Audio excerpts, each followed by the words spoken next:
People पेड़ के सभी साथियों को हरे कृष्णा।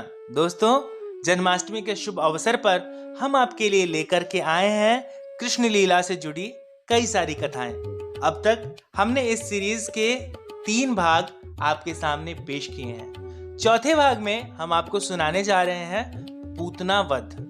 पूतना जो कि कंस की मुंह बोली बहन थी और सारे दुष्कर्मों में कंस का साथ देती थी, लेकिन इसी पूतना के बारे में ऐसा कहते हैं कि वह जानती थी कि वह कंस का साथ देकर कहीं ना कहीं गलत कर रही है।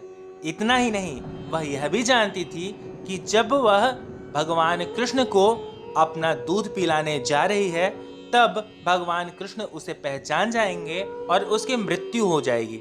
लेकिन फिर भी वह प्रभु के हाथों से मोक्ष पाना चाहती थी और भगवान कृष्ण के पास वह गई और उन्हें अपना दूध पिलाया। लेकिन यह सब हुआ कैसे, यह जानने के लिए ज्यादा विलंब न करते हुए चलते हैं कथा की ओर। लेकिन उससे पहले अगर आपने अब तक इस चैनल को सब्सक्राइब नहीं किया तो यह काम तुरंत कर लें, ताकि हमारा हौसला भी बढ़ता रहे और आपके ऊपर भगवान कृष्ण की कृपा भी बरसती रहे। दोस्तों, इस सीरीज के दूसरे भाग यानी कि कृष्ण जन्म की कथा में हमने आपको बताया था कि किस प्रकार से कंस ने अपनी मुंह बोली बहन पूतना को यह आदेश दिया कि भाद्र मास में मथुरा, गोकुल और आसपास के इलाके में जितने भी बच्चों ने जन्म लिया है उनकी मृत्यु कर दी जाए। यह आदेश पाते ही पूतना सभी बच्चों को मारने के लिए निकल जाती है, लेकिन कुछ 8 या 9 बच्चों को मारने के बाद ही उसका दिल पसीज जाता है और वह वापस आकर कंस से कहती है कि इस माह में जितने भी बच्चों ने जन्म लिया था सभी को मार दिया गया है। लेकिन कंस इतनी आसानी से कहां मानने वाला था। उसे कुछ संदेह तो होता है, लेकिन वह कुछ कर नहीं पाता। समय बीतता है, लेकिन कंस चौकन्ना रहता है। उसे कहीं ना कहीं अपनी मृत्यु का भय हर वक्त सताते रहता है और समय समय पर वह अपने दूतों को आसपास के इलाके में नजर रखने के लिए भेजता है।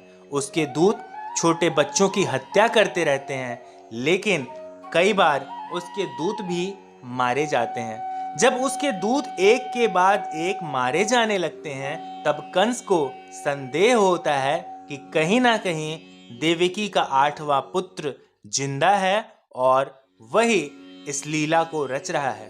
तब इस बात की पुष्टि करने के लिए कंस अपने गुप्तचरों को भेजते हैं और यह बात सच निकलती है कि कृष्ण का पालन पोषण यशोदा मैया कर रही थी।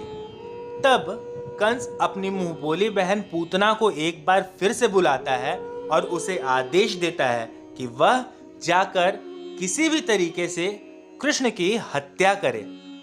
कृष्ण के जन्म के करीब 6 दिन बाद कंस ने अपनी मुंह बोली बहन पूतना को याद किया। वेद पुराणों में ऐसा जिक्र है कि पूतना में करीब 10 हाथियों का बल था। सो वह अपने भाई के कहने पर गोकुल में बच्चों को मारने के लिए एक बार फिर से गई। कंस को ऐसा लगता था कि वहां जो भी बच्चा होगा उसे पूतना मार देगी, फिर संभावित खतरा दूर हो जाएगा। पूतना वेश बदलने में और राक्षसी माया रचने में काफी माहिर थी। वह अपने स्तनों पर विष लगाकर वेश बदलकर नंद बाबा के भवन में जा पहुंची। वहां उसने देखा कि बाल कृष्ण पालने में खेल रहे हैं और वह उन्हें पहचान गई। पूतना ने हंसते हुए यशोदा मैया से निवेदन किया कि हे मैया, क्या मैं आपके संतान को, इस लल्ला को अपने स्तनों का दूध पिला सकती हूँ? पहले तो यशोदा मैया को कुछ संदेह हुआ, लेकिन उन्होंने इस बात की इजाजत दे दी। फिर क्या था, पूतना ने कृष्ण को अपने गोद में उठाया और पलक झपकते ही वहां से गायब हो गई। कृष्ण को लेकर पूतना गांव से बाहर आई। दूसरी तरफ गांव में कृष्ण के गायब होने से हाहाकार मच गया। गांव से थोड़ी दूर जाकर पूतना अपने असली रूप में आ गई और कृष्ण को स्तनपान कराने लगी। लेकिन कृष्ण सब जानते थे और उन्होंने अपने दांतों से ही पूतना के स्तनों पर जोर से प्रहार किया। पूतना चिल्लाने लगी। उसके चिंगाड़ और ठहाके सुनकर गोकुलवासी घबरा गए और जहां तहां भागने लगे। उधर उसकी गोद में ही श्री कृष्ण उसके प्राण खींच रहे थे। मरते वक्त पूतना उछलकर मथुरा से कई कोस दूर गिरी। पूतना के मरने के बाद बाल रूपी कृष्ण वहीं घास पर खेलते रहे। कुछ देर बाद गांव के लोग भी कृष्ण को ढूंढते ढूंढते उसी स्थान पर पहुंच गए जहां पूतना पड़ी थी। सबने कृष्ण की इस लीला को देखा और सब समझ गए यह बालक सामान्य बालक नहीं है, यह स्वयं नारायण का रूप है।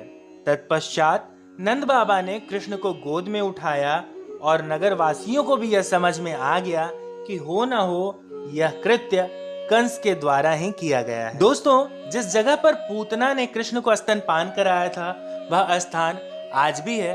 पुराणों और वेदों में जिस बात का जिक्र था उन्हें संकेत मानते हुए उस स्थान पर पूतना कुंड का निर्माण किया गया है। लेकिन हर कथा में कई तरह के संशय होते हैं। इस कथा को लेकर आपकी क्या राय है, इसके बारे में कमेंट बॉक्स में हमें जरूर लिखें। कथा अगर अच्छी लगी हो तो इसे अपने परिवार और दोस्तों के साथ साझा करें। यह प्रयास आपको कैसा लग रहा है? अगर अच्छा लग रहा है और आप इसमें अपनी भागीदारी दिखाना चाहते हैं तो स्क्रीन पर दिए गए नंबर पर अपना आर्थिक सहयोग आप हमें भेज सकते हैं। अगले वीडियो तक के लिए पीपल पेड़ के सभी साथियों को राधे राधे, हरे कृष्णा।